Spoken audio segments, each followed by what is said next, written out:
नमस्कार, मी प्राध्यापक दगडूशेख परत एकदा आपलं या ऑनलाईन टॅली कोर्समध्ये स्वागत करतो। आज आपण 24वा व्हिडिओ अपलोड करत आहोत, 24वा व्हिडिओ पाहत आहोत। आतापर्यंत आपण fundamentals of business, fundamentals of accounting, fundamentals of Tally आणि fundamentals of group with assignment याच्याबद्दल माहिती पाहिलेली आहे। आज आपण सुरुवात करणार आहोत fundamentals of ledgers with assignment. त्या अगोदर सर्वांना परत एकदा सूचना आहे, दगडूशेख सर नावाचं युट्यूब चॅनल सर्वांनी सबस्क्राईब करायचं आहे आणि याच्यावरील व्हिडिओ जर आवडत असतील तर लाईक करायचं आहे आणि तुमच्या फ्रेंड सर्कलमध्ये शेअर करायचे। त्यासोबतच स्किल अकॅडमी लातूर या नावाचं फेसबुक पेज आहे, हे पेज देखील तुम्ही लाईक करू शकता आणि याच्यावरल्या पोस्ट तुम्ही शेअर करू शकता, फॉलो करू शकता। तर आपण आजच्या विषयाची सुरुवात करत असताना जो विषय आहे fundamentals of ledgers with assignment, या विषयाची सुरुवात करण्या अगोदर आपण लेजर आणि ग्रुपमध्ये काय फरक आहे तो प्रीवियस काही लेक्चरमध्ये पाहिलेला आहे, तरी सुद्धा आपण परत एकदा या ठिकाणी पाहणार आहोत।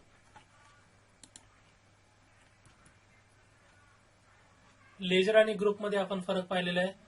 प्रत्यक्षात ट्रान्झॅक्शन मध्ये जे अकाउंट किंवा खाते वापरले जाते त्याला लेजर असं म्हणलं जातं आणि त्याला जे काही हेडिंग किंवा टायटल दिलं जातं त्याला ग्रुप असं कन्सिडर करण्यात येतं।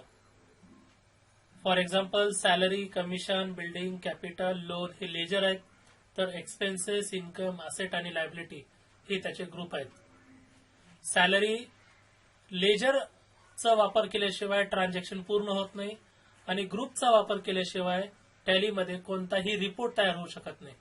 त्याच्यामुळं चांगल्या पद्धतीने ट्रान्झॅक्शन सोडवण्यासाठी, बेस्ट जर्नल एंट्री करण्यासाठी लेजरची गरज आहे, तर बेस्ट रिपोर्ट बनवण्यासाठी, बेस्ट क्वालिटी डेटा मिळण्यासाठी ग्रुपची गरज या ठिकाणी आहे।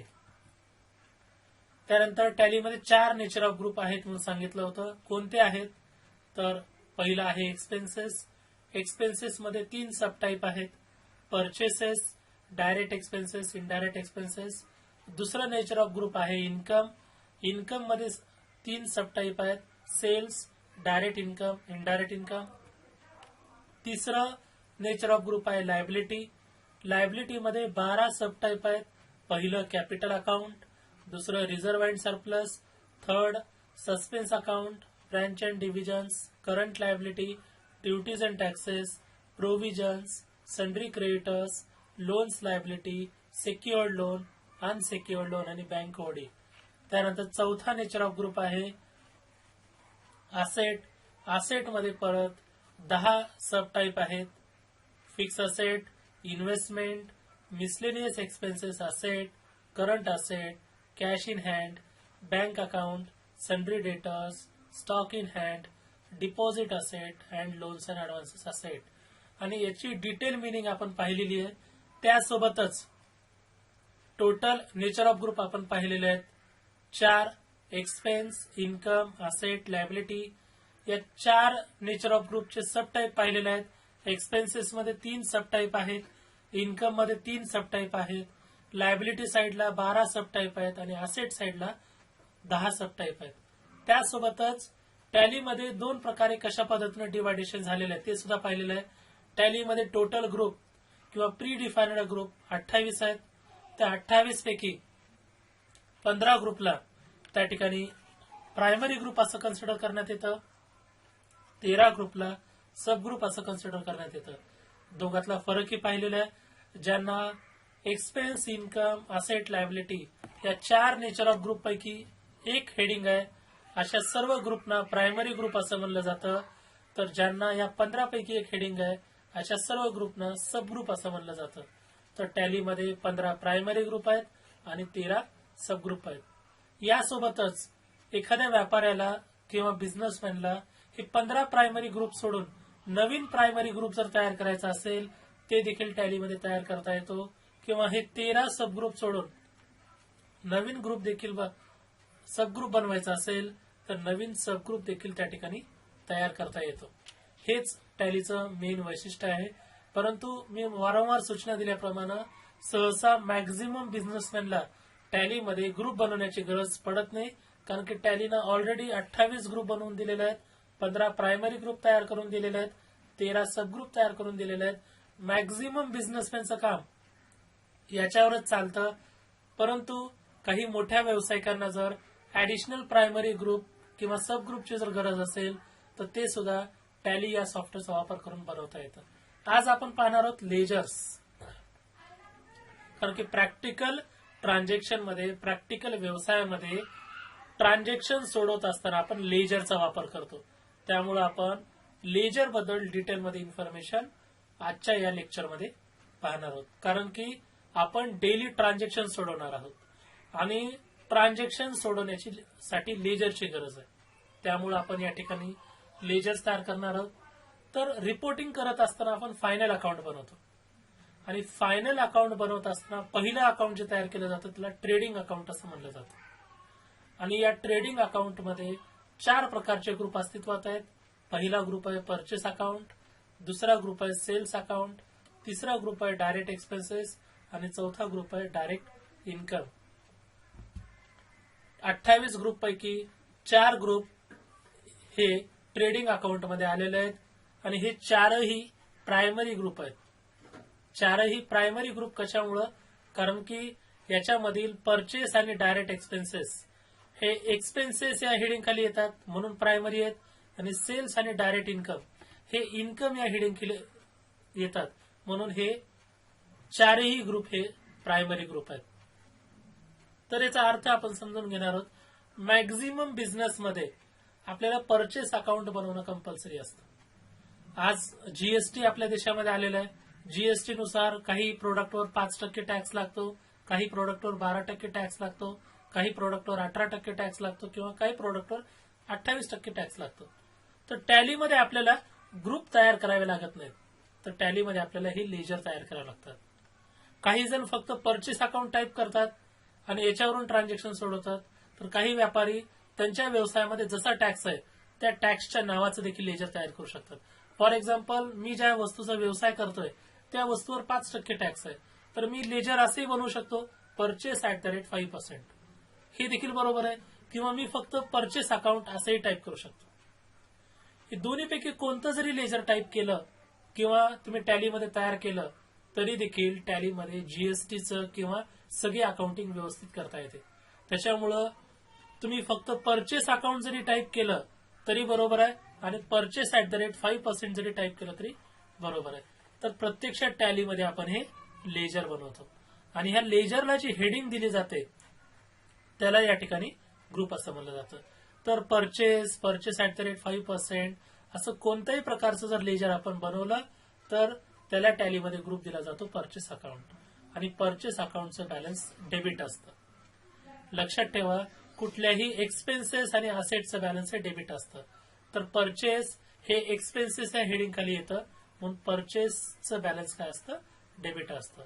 त्यामुळे टॅलीमध्ये लेजर क्रिएशन करत असताना तुम्ही कुठलंही परचेसचं अकाउंट बनवलं तर त्याला ग्रुप द्यायचा आहे परचेस अकाउंट आणि बॅलन्स लिहायचं आहे डेबिट.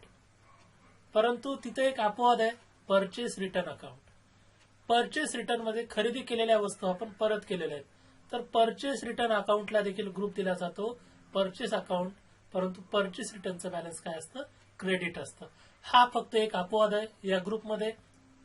अदरवाईज कोणत्याही व्यवसायामध्ये, मग ते मॅन्युफॅक्चरिंग असेल, ट्रेडिंग असेल किंवा सर्व्हिस ऑर्गनायझेशन असेल किंवा प्रॉफिट किंवा नॉन प्रॉफिट ऑर्गनायझेशन असेल, कुठल्याही प्रकारच्या वस्तूच्या खरेदीला ग्रुप येतो परचेस अकाउंट आणि त्याला हेडिंग दिली जाते किंवा ग्रुप दिला जातो परचेस अकाउंट आणि बॅलन्स लिहिले जाते डेबिट. पण त्याचा अपवाद आहे परचेस रिटर्न.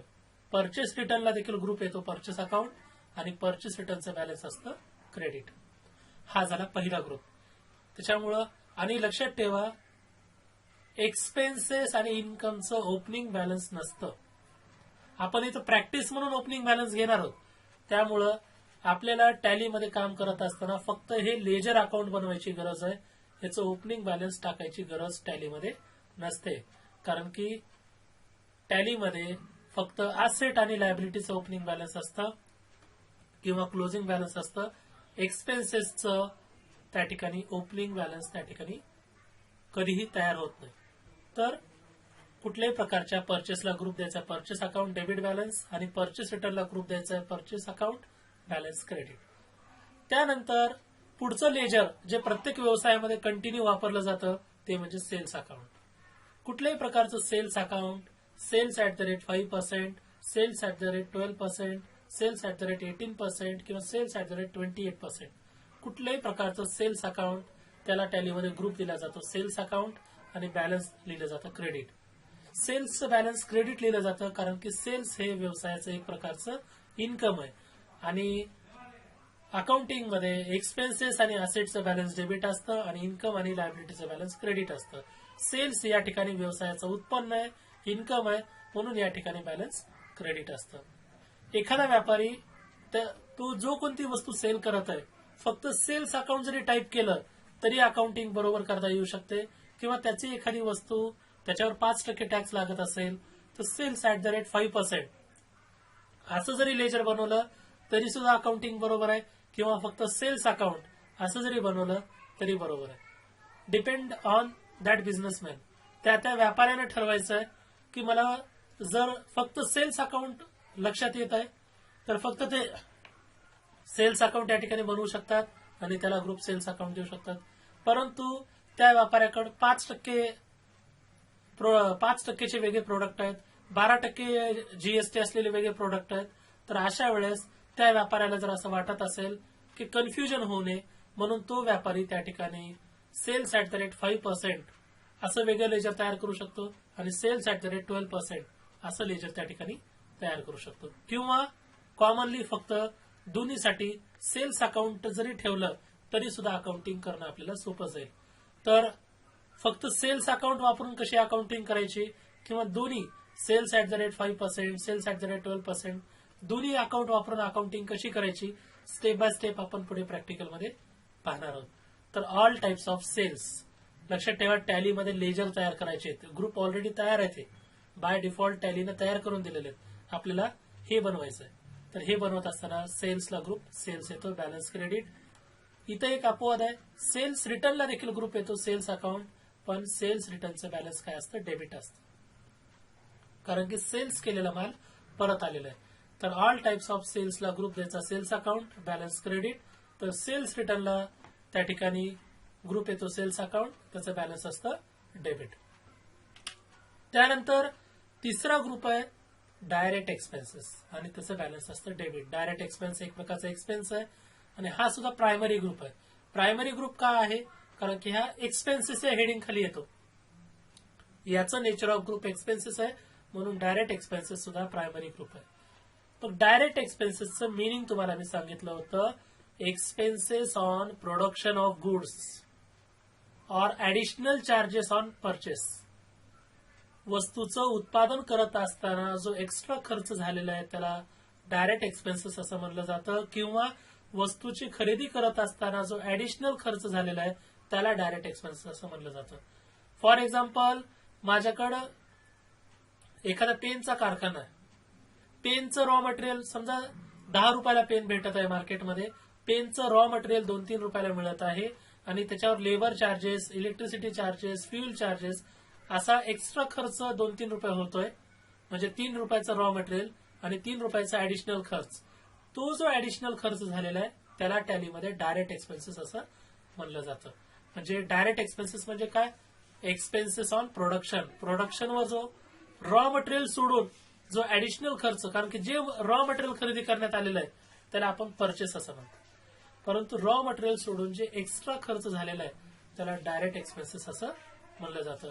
फॉर एक्झाम्पल तुम्ही तुमच्या फॅमिलीची अकाउंटिंग करायला तुम्ही 10,000चा किराणा परचेस केलेला आहे तर ते तुमचं परचेस आहे, परंतु तो 10,000चा किराणा घरी आणण्यासाठी तुम्ही ऑटोला 100 रुपये त्या ठिकाणी फीस दिलेली आहे, 100 रुपये तिथे चार्जेस दिलेले आहेत. ते 100 रुपये म्हणजे खरेदी नाहीये, तो 100 रुपये त्या खरेदीवर झालेला एक्स्ट्रा खर्च आहे, त्याला टॅलीमध्ये डायरेक्ट एक्सपेन्सेस असं म्हणलं जातं. तर हा फरक आहे परचेस आणि डायरेक्ट एक्सपेन्स. परचेस म्हणजे मेन वस्तू खरेदी करणं आणि डायरेक्ट एक्सपेन्स म्हणजे वस्तूचं उत्पादन करत असताना किंवा वस्तूची खरेदी करत असताना जो काही ऍडिशनल खर्च आहे त्याला टॅलीमध्ये डायरेक्ट एक्सपेन्सेस असं म्हणलं जातं. आणि अशा पद्धतीचं wedges, factory rent, godown rent कुठलाही खर्च झालेला आहे त्याला डायरेक्ट एक्सपेन्सेस असं म्हणलं जातं. तुमच्या समोर हे एक्झाम्पल फक्त सॅम्पल म्हणून दिलेलं आहे. जगभरात शेकडो एक्झाम्पल आहेत. तुम्हाला फक्त मिनिंग समजून घ्यायचे. मिनिंग समजली की कुठलंही एक्झाम्पल तुम्हाला पाठ करायची गरज नाही. की direct expenses, expenses on production और ऍडिशनल एक्सपेन्सेस ऑन परचेसेस, त्याला डायरेक्ट एक्सपेन्सेस असं म्हणलं जातं. तर कोणत्याही प्रकारचं प्रोडक्शन किंवा खरेदीवर झालेल्या खर्चाला ग्रुप द्या डायरेक्ट एक्सपेन्सेस, बॅलन्स लिहा डेबिट. आणि डायरेक्ट एक्सपेन्सेस सुद्धा प्रायमरी ग्रुप आहे. त्यानंतर चौथा ग्रुप आहे डायरेक्ट इन्कम. डायरेक्ट इन्कमचं बॅलन्स क्रेडिट असतं. प्रोफेशनल फीस रिसिव्ड, बघा नावातच आहे प्रोफेशनल फीस रिसिव्ड. माझं जर मोबाईल शोरूम आहे आणि मोबाईल जर सेल्स केला तर त्याला ग्रुप येतो सेल्स अकाउंट. पण मी जर एखाद्याचा मोबाईल रिपेअर करून दिला त्यावेळेस मी समोरच्याला सर्व्हिस दिलेली आहे. सर्व्हिस दिल्यामुळे जे काही उत्पन्न मला मिळत आहे त्याला डायरेक्ट इन्कम असं म्हणलं जातं. लक्षात ठेवा, सेल्स आणि डायरेक्ट इन्कम मध्ये छोटासा फरक आहे. वस्तू विकल्यानंतर जो काही पैसा तुम्हाला मिळत आहे त्याला त्या ठिकाणी सेल्स असं म्हणलं जातं. आणि सर्व्हिस दिल्यानंतर जे काही तुम्हाला इन्कम मिळत आहे त्याला डायरेक्ट इन्कम असं कन्सिडर केलं जातं. फॉर एक्झाम्पल, माझा मोबाईल शोरूम आहे, मोबाईल विकला तर ते माझं सेल्स आहे. पण मोबाईल रिपेअर करून जे उत्पन्न मला मिळालेलं आहे त्याला डायरेक्ट इन्कम असं म्हणलं जातं. मी जर एखाद्या ठिकाणी जॉब करत आहे आणि मला मंथली सॅलरी मिळत आहे तर ते सॅलरी सुद्धा माझं काय आहे, डायरेक्ट इन्कम आहे. तर वस्तू विक्री केल्यानंतर जे उत्पन्न होतं त्याला सेल्स म्हणलं जातं आणि सर्व्हिस दिल्यानंतर जे इन्कम मिळालेलं आहे त्याला डायरेक्ट इन्कम असं कन्सिडर केलं जातं. तर हा मेन फरक सेल्स आणि डायरेक्ट इन्कम मध्ये समजून घ्यायचा आहे. तर पहिला रिपोर्ट आपला या ठिकाणी तयार झालेला आहे. तो कोणता? Trading account group. आणि ट्रेडिंग अकाउंट ग्रुप मध्ये 28 पैकी 4 ग्रुप येतात आणि हे चारही काय आहेत, प्रायमरी ग्रुप आहेत. यापैकी परचेस अकाउंट आणि डायरेक्ट एक्सपेन्सेस याचं नेचर ऑफ ग्रुप कोणता आहे? एक्सपेन्सेस, म्हणून हे प्रायमरी आहेत. आणि त्यानंतर सेल्स अकाउंट आणि डायरेक्ट इन्कम हे सुद्धा प्रायमरी आहेत, कारण की याचं नेचर ऑफ ग्रुप काय? इन्कम आहे. तर हा फरक तुम्हाला लक्षात आलेला आहे. तर तुम्हाला टॅलीमध्ये काम करत असताना किंवा अकाउंटिंग करत असताना हे लेजर तयार करायचे आणि हे लेजर तयार करत असताना त्याला हेडिंग द्यायचंय ही चारीपैकी एक. तर आपण या ठिकाणी ट्रेडिंग अकाउंट ग्रुप क्लिअर केलेला आहे. प्रॅक्टिकलमध्ये देखील आपण सिस्टमॅटिकली दाखवणार आहोत. तुम्हाला जर काही क्वेश्चन्स असतील तुम्ही कॉमेंटच्या माध्यमातून किंवा व्हॉट्सअपच्या माध्यमातून विचारू शकता. आणि जर क्वेश्चन्स काही नसतील तर मी जे काही प्रश्न विचारतोय त्याचे आन्सर्स द्या.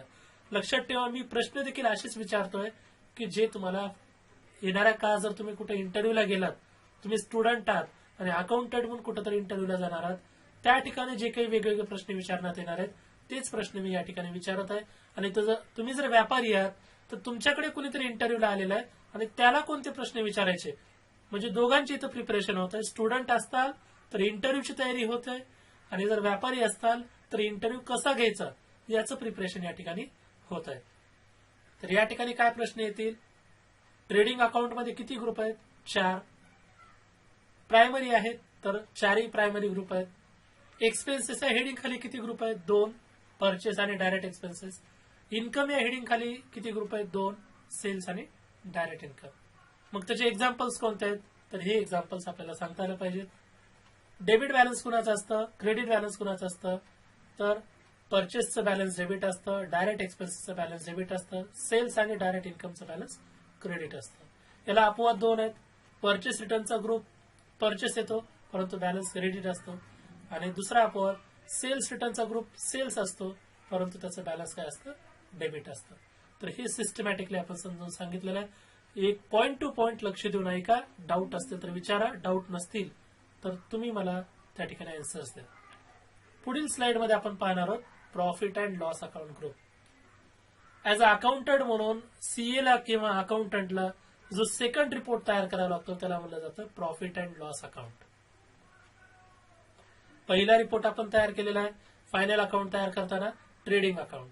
आणि ट्रेडिंग अकाउंट मध्ये 28 पैकी 4 ग्रुप येतात आणि ते 4ही काय आहेत? प्रायमरी आहेत. दुसरं अकाउंट किंवा स्टेटमेंट आपण बनवतो ते म्हणजे प्रॉफिट अँड लॉस अकाउंट. आणि प्रॉफिट अँड लॉस अकाउंट मध्ये 28 पैकी 2 ग्रुप येतात आणि हे दोन्हीही प्रायमरी आहेत. इनडायरेक्ट एक्सपेन्सेस हे एक्सपेन्सेस या नेचर ऑफ ग्रुप मध्ये येतं, तर इनडायरेक्ट इन्कम हे इन्कम या नेचर ऑफ ग्रुपमध्ये येतं. इनडायरेक्ट एक्सपेन्सेसचं बॅलन्स डेबिट असतं कारण की तो खर्च आहे, आणि इनडायरेक्ट इन्कमचं बॅलन्स क्रेडिट असतं कारण ते इन्कम आहे. काय फरक आहे डायरेक्ट एक्सपेन्सेस आणि इनडायरेक्ट एक्सपेन्सेस? डायरेक्ट एक्सपेन्सेसचं मिनिंग आपण सांगितलंय की वस्तूच्या उत्पादनावर किंवा वस्तू खरेदी करत असताना जो ऍडिशनल खर्च होतोय त्याला डायरेक्ट एक्सपेन्सेस असं म्हणलं जातं. तर इनडायरेक्ट एक्सपेन्सेस म्हणजे काय? ऍडमिनिस्ट्रेटिव्ह एक्सपेन्सेस, दुकान चालवण्यासाठी होणारा खर्च, डिस्ट्रीब्युशन आणि फायनान्शियल एक्सपेन्सेस कुठे येतात? इनडायरेक्ट एक्सपेन्सेस मध्ये येतात. For example salary, rent, interest, discount, commission, dividend हा कोणताही खर्च वस्तूचं उत्पादन करत असताना किंवा खरेदी करत असताना होत नाही. हा खर्च नंतरचा आहे.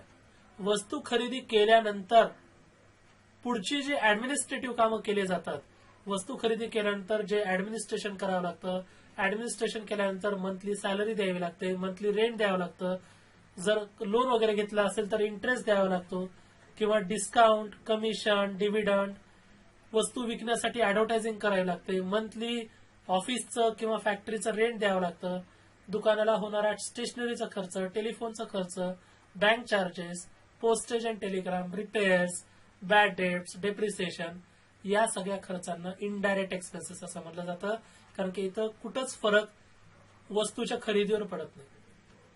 हा सगळा ऍडमिनिस्ट्रेटिव्ह, फायनान्शियल आणि डिस्ट्रीब्युशनसाठी होणारा खर्च आहे. म्हणून या खर्चाला टॅलीमध्ये इनडायरेक्ट एक्सपेन्सेस असं म्हटलं जातं. तर हा मेन फरक आहे डायरेक्ट आणि इनडायरेक्ट. वस्तूच्या उत्पादनावर आणि खरेदीवर होणारा खर्च डायरेक्ट खर्च, तर वस्तूचं ऍडमिनिस्ट्रेशन, डिस्ट्रीब्युशन आणि फायनान्शियल जो खर्च आहे हे सगळं ऍडमिनिस्ट्रेशनचं काम सांभाळण्यासाठी, डिस्ट्रीब्युशनचं काम सांभाळण्यासाठी किंवा फायनान्शियल काम सांभाळण्यासाठी किंवा दुकान चालवण्यासाठी होणारा खर्च त्याला इनडायरेक्ट एक्सपेन्सेस असं म्हटलं जातं. आणि हे त्याचे एक्झाम्पल आहेत. तर या सर्व लेजर्सना तुम्हाला ग्रुप द्यायचा आहे इनडायरेक्ट एक्सपेन्सेस आणि त्याचं बॅलन्स लिहायचं आहे डेबिट. आणि प्रत्येक व्यवसायामध्ये मग तुम्ही इंडिव्हिज्युअल अकाउंटिंग करत असताल किंवा एखाद्या व्यवसायाचे अकाउंटिंग करत असताल, प्रत्येक ठिकाणी इनडायरेक्ट एक्सपेन्सेस कंपल्सरी असतातच. असा एकही व्यवसाय तुम्हाला शोधून सापडणार नाही किंवा एकाही फॅमिलीची अकाउंटिंग अशी नसेल की ज्यामध्ये इनडायरेक्ट एक्सपेन्सेस नसतील. प्रत्येक फॅमिलीचे अकाउंटिंग करत असताना, इंडिव्हिज्युअल अकाउंटिंग करत असताना किंवा बिझनेस अकाउंटिंग करत असताना इनडायरेक्ट एक्सपेन्सेस प्रत्येक ठिकाणी असतात. फक्त तुम्हाला छोटासा फरक समजून घ्यायचा आहे, डिफरन्स बिटवीन डायरेक्ट एक्सपेन्स आणि इनडायरेक्ट एक्सपेन्स. आणि तो एका लाईन मध्ये आहे, प्रोडक्शन आणि खरेदीसाठी होणारा एक्स्ट्रा खर्च ते डायरेक्ट एक्सपेन्सेस, आणि इनडायरेक्ट एक्सपेन्स म्हणजे व्यवसायाचं ऍडमिनिस्ट्रेशन, डिस्ट्रीब्युशन आणि फायनान्शियल कामासाठी, दुकान चालवण्यासाठी होणारा खर्च म्हणजे इनडायरेक्ट एक्सपेन्स. हा छोटासा फरक आहे. तुम्हाला मी परत सांगतो, एक्झाम्पल आपल्याला पाठ करायची गरज नाही कारण की एक्झाम्पल आपल्याला टॅलीमध्ये सोडवायचे. बाय डिफॉल्ट ग्रुप तयार आहेत, लेजर तयार नाहीत. हे लेजर आपल्याला तयार करायचे, परंतु तुमची जर कन्सेप्ट क्लिअर असेल तर तुम्हाला जगातलं कुठलंही लेजर तुमच्या समोर आलेलं असेल तर तुम्ही ग्रुप सहज ओळखू शकता. तर ऍडमिनिस्ट्रेटिव्ह सगळे खर्च इनडायरेक्ट एक्सपेन्सेस मध्ये येतात आणि त्याचं बॅलन्स असतं डेबिट. आणि हा सुद्धा प्रायमरी ग्रुप आहे. त्याचं कारण एक्सपेन्सेस या नेचर ऑफ ग्रुप या हेडिंग खाली येतो, म्हणून इनडायरेक्ट एक्सपेन्सेस हा सुद्धा प्रायमरी ग्रुप आहे. त्यानंतर पुढचा ग्रुप आहे इनडायरेक्ट इन्कम, याचं क्रेडिट बॅलन्स. हा सुद्धा प्रायमरी ग्रुप आहे कारण की इन्कम या हेडिंग खाली हे लिहिलं जातं. इन्कम या हेडिंग खाली हे लिहिलं जातं, म्हणून हा सुद्धा प्रायमरी ग्रुप असलेला आपल्याला दिसून येईल. मग डायरेक्ट इन्कम आणि इनडायरेक्ट इन्कम मध्ये काय फरक आहे? डायरेक्ट इन्कम म्हणजे मेनली व्यवसायातून जे मेन उत्पन्न होतं त्याला डायरेक्ट इन्कम असं म्हणलं जातं, आणि व्यवसाय सोडून जे ऍडिशनल इन्कम होतं त्याला इनडायरेक्ट इन्कम असं म्हणलं जातं. फॉर एक्झाम्पल, या ठिकाणी अजय नावाचा व्यक्ती आहे. अजयला एक जॉब आहे एका ठिकाणी आणि महिन्याला त्याला सॅलरी मिळत आहे, तर ते त्याचं डायरेक्ट इन्कम आहे. अजयचं स्वतःचं घर आहे आणि त्याने 2-3 रूम किरायाने दिलेले आहेत आणि महिन्याला त्याला रेंट मिळतं, ते त्याचं इनडायरेक्ट इन्कम. अजयनं अनेक व्यक्तींना व्याजावर पैसे दिलेले आहेत, महिन्याला त्याला व्याज मिळतं, ते त्याचं इनडायरेक्ट इन्कम आहे. तर हा बेसिक फरक आहे डायरेक्ट इन्कम आणि इनडायरेक्ट इन्कम. डायरेक्ट इन्कम म्हणजे एखादा व्यक्ती किंवा एखादा व्यवसाय डायरेक्टली त्याच्यामध्ये इन्व्हॉल्व्ह असतो, म्हणून त्या इन्कमला डायरेक्ट इन्कम असं म्हणलं जातं, कारण की तो स्वतः इन्व्हॉल्व्ह असल्याशिवाय ते इन्कम मिळत नाही, म्हणून त्याला डायरेक्ट इन्कम असं म्हणलं जातं. तर इनडायरेक्ट इन्कम मध्ये असं नाहीये, व्यक्ती स्वतः जरी इन्व्हॉल्व्ह नसेल तरी त्याला महिन्याला रेंट मिळतं, व्यक्ती स्वतः जरी इन्व्हॉल्व्ह नसेल तर महिन्याच्या महिन्याला इंटरेस्ट मिळतं, म्हणजे स्वतः व्यक्तीला तिथं प्रेझेंट राहण्याची गरज नाही. ऍडिशनल मिळालेले इन्कम त्याला टॅलीमध्ये इनडायरेक्ट इन्कम असं म्हणलं जातं, आणि डायरेक्ट स्वतः इन्व्हॉल्व्ह होऊन जे पैसा कमवलेला आहे त्याला डायरेक्ट इन्कम. हा बेसिक फरक आहे, दोन्ही इन्कमच आहेत, इन्कम या हेडिंग खाली येतात, पण बेसिक फरक आहे. 3 प्रकारचे इन्कम आपण पाहिलेलं आहे. वस्तू विकल्यानंतर जे इन्कम होईल ते सेल्स, आणि सर्व्हिस दिल्यानंतर जे इन्कम होईल ते डायरेक्ट इन्कम, आणि तुमच्या ऍडिशनल ऍक्टिव्हिटीमुळे होणारं जे उत्पन्न आहे त्याला इनडायरेक्ट इन्कम असं म्हणलं जातं. Commission received, rent received, discount received, interest received, dividend received, income received from supplier, हे सगळे इनडायरेक्ट इन्कम असलेले दिसून येतील, कारण की ओनर किंवा व्यावसायिक याच्यामध्ये डायरेक्टली इन्व्हॉल्व्ह नसतो तरी देखील इन्कम चालू असतं, म्हणून ते इनडायरेक्ट इन्कम आहे. हा बेसिक फरक आहे, डायरेक्ट इन्कम आणि इनडायरेक्ट इन्कम. आणखीन एक एक्झाम्पल तुम्हाला सांगतो मी. महिन्याला तुम्ही डेली तुमच्या व्यवसायामध्ये न्यूजपेपर येतं, तर न्यूजपेपरचं जे महिन्याचं बिल तुम्ही देताय ते तुमचं इनडायरेक्ट एक्सपेन्सेस आहे, ते तुमचं इनडायरेक्ट एक्सपेन्सेस आहे, कारण की तुम्हाला महिन्याच्या महिन्याला न्यूजपेपरचं बिल त्या ठिकाणी द्यावं लागतंय, ऍडमिनिस्ट्रेटिव्ह खर्च आहे. परंतु 6 महिने वर्षभरानंतर न्यूजपेपर खूप सारे तयार झालेले आहेत आणि त्याची रद्दी तयार झालेली आहे, आणि रद्दी विकल्यानंतर तुम्हाला एक पैसा आला, तर ते तुमचं इनडायरेक्ट इन्कम आहे, कारण की ते तुमचं मेन इन्कम नाहीये, ऍडिशनल रद्दी विकल्यानंतर तुम्हाला जो पैसा आलेला आहे ते तुमचं ऍडिशनल झालेलं इन्कम आहे, म्हणून त्याला इनडायरेक्ट इन्कम असं म्हणलं जातं. हा मेन फरक आहे. डायरेक्ट इन्कम म्हणजे डायरेक्टली मेन सर्व्हिस दिल्यानंतर जे होणारं उत्पन्न आहे ते डायरेक्ट इन्कम, आणि जे ऍडिशनल इन्कम प्रत्येक व्यवसायाला किंवा ओनरला होतो त्याला इनडायरेक्ट इन्कम असं म्हणलं जातं. तर अशा पद्धतीने आपण 2 महत्वाचे रिपोर्ट्स पाहिलेले आहेत. पहिला ट्रेडिंग अकाउंट पाहिलेला आहे. ट्रेडिंग अकाउंटमध्ये 4ही प्रायमरी ग्रुप आहेत. हे ग्रुप ऑलरेडी तयार आहेत, आपल्याला टॅलीमध्ये हे ग्रुप तयार करायचे नाहीयेत, तर त्याच्यामधले लेजर तयार करायचे आणि हा 4 पैकी एक ग्रुप द्यायचा आहे. 4ही प्रायमरी ग्रुप आहेत, आणि त्यानंतर पुढचा रिपोर्ट तयार करायचा प्रॉफिट अँड लॉस अकाउंट. या सर्व लेजर्सला या 2 पैकी एक ग्रुप द्यायचा आहे, इनडायरेक्ट एक्सपेन्सेस आणि इनडायरेक्ट इन्कम. तर आजच्या लेक्चरमध्ये आपण महत्वाचे सगळे कन्सेप्ट क्लिअर केलेले आहेत. जर काही डाऊट्स असतील पुढच्या लेक्चरमध्ये तुम्ही विचारायचे आहेत, आणि काही क्युरीज असतील तर व्हॉट्सअपच्या माध्यमातून विचारू शकता. भेटूयात पुढील लेक्चरमध्ये. धन्यवाद.